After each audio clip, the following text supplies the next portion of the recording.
Saludos, amigos del mundo de República Dominicana y a los exquisitos amigos del panel de la Z101 que orienta nuestra ciudadanía.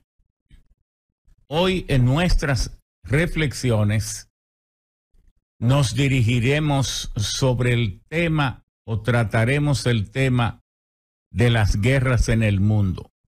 Hasta en las guerras hay una profunda discriminación. Hasta en las guerras hay una profunda distancia en el trato que se da a la gravedad de las mismas. Hay en estos momentos 33 brotes bélicos en el mundo, pero ¿cuáles son los que nos preocupan? ¿Cuáles son los que nos están aterrando? El del Medio Oriente entre Israel y Hamás, que se ha convertido en una especie de guerra o matanza sin cuartel contra la población palestina, y el conflicto entre Ucrania y Rusia.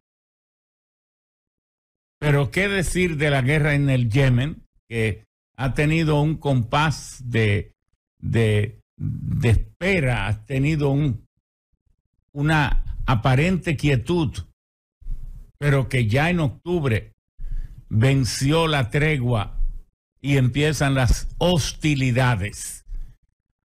Los hutíes apoyados por Irán y Arabia Saudita, que apoya el gobierno de su capital de Sana, en el que han muerto más de 1 millón de personas.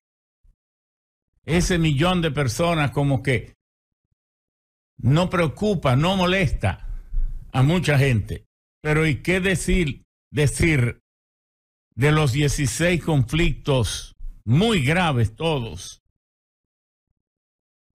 en África, en torno a los grandes lagos de África, del lago Victoria y todos esos 13 lagos que en conjunto son 190,000 kilómetros cuadrados, con el 12% del agua dulce del mundo, parecido a los 5 lagos entre Canadá y Estados Unidos, el lago Superior, el Erie, el Ontario, etcétera, que también tienen el 21% del agua dulce de la superficie del planeta. En África están muriendo cada año cerca de 2,5 millones de personas en guerras hundidas, olvidadas.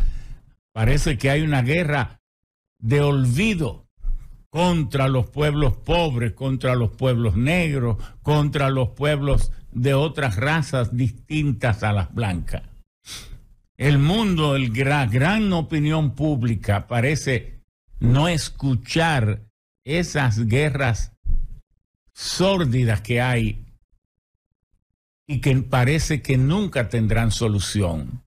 Pero queremos referirnos específicamente a esta guerra que en verdad es la gran preocupación de la geopolítica, porque esas guerras de África nunca han llevado a una tercera guerra mundial, pero las guerras de Asia, cercanos a Europa, del Heartland, las guerras del espacio vital, del gran capital, donde están asentados las grandes corporaciones, monopolios, las familias, las 43, 106 familias que dominan el mundo.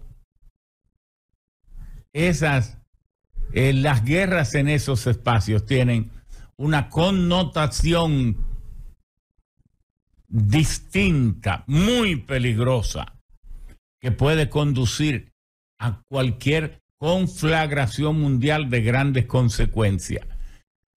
Pero Israel debe entender que si el mundo lo apoyó totalmente ante los ataques bárbaros, atroces, criminales de Hamás, de ese grupo radical dentro de la Autoridad Nacional Palestina, dirigido por Mahmoud Abbas, que tiene su capital en Ramallah, en Cisjordania, pero que también tiene autoridad sobre la Franja de Gaza, que en el 2006 ganó las elecciones parlamentarias y allí se rebeló y se declaró autónoma de las propias autoridades nacionales palestinas, y que viene llevando el conflicto en sus extremos térmicos,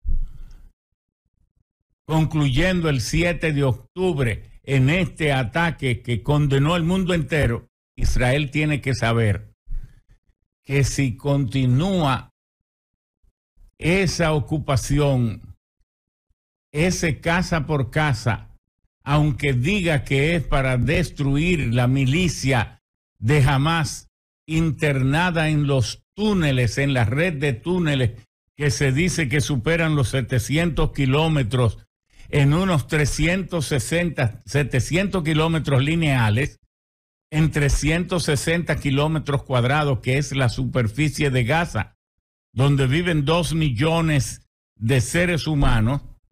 Si Israel continúa esas demoliciones, esos ataques aéreos, esos ataques con tanques, ya los muertos pudieran andar por los 10,000. ¿Qué va a pasar si, como ellos dicen que es una guerra larga, llegaran a matar 50, 60, 100,000? No será otro holocausto, no será un genocidio que el mundo no está dispuesto a tolerar. Ya en América Latina se está produciendo un fenómeno de reacción en cadena. Bolivia anuncia su rotura de relaciones diplomáticas con Israel. Lo propio está un poco preparando Colombia, que el presidente Petro ha llamado a sus oficinas al embajador de Israel en Bogotá. Lo mismo está haciendo Venezuela. Argentina está por igual camino. El mundo se le está revelando a Israel, pidiéndole que un cese al fuego, pidiendo que si bien tendría derecho a la autodefensa y marchar contra Hamás en una guerra de retaliación en cierta forma justificada, no tiene derecho, sin embargo, a asolar, a diezmar de manera brutal la población civil, a niños, mujeres y ancianos y civiles que nada tienen que ver con ese ataque frontal de los yihadistas de Hamás y de otras fuerzas que, enloquecida por el odio, perdida la visión de una estrategia para obtener para Palestina su Estado, al igual que lo tiene Israel, y que ese Estado, que ha sido ya aprobado por las Naciones Unidas, sea también aprobado por todas las demás naciones en el mundo, y que luego se dispongan a vivir en paz. El argumento de los árabes es que nunca se justificó la inserción, el injerto, la fundación, la creación a la fuerza, desalojando a los habitantes originarios que por 1942 años habían vivido en esas tierras desde que se generaron las diásporas al esparcir al pueblo de Israel en el año 70 por todo el mundo. Por eso los árabes se oponen ferozmente al Estado de Israel. Pero como la vida debe ser una aceptación de realidades, como los sueños son muchas veces imposibles de realizar, ya eliminar de donde está al pueblo de Israel, al Estado de Israel, es poco menos que un absurdo, es poco menos que una imposibilidad total.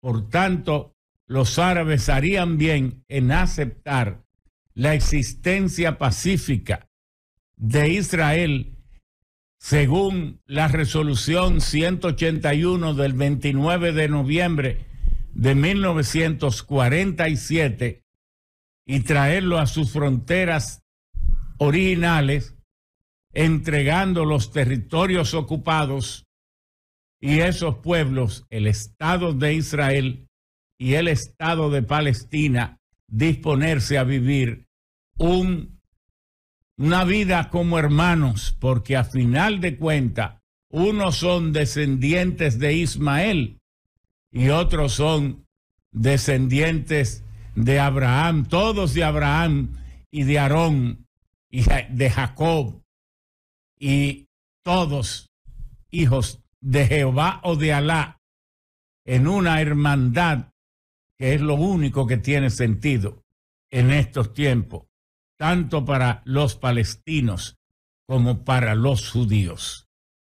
Ojalá nos escucharan desde este lejano punto en el centro del Atlántico, que es República Dominicana. Muchas gracias. Es el gobierno.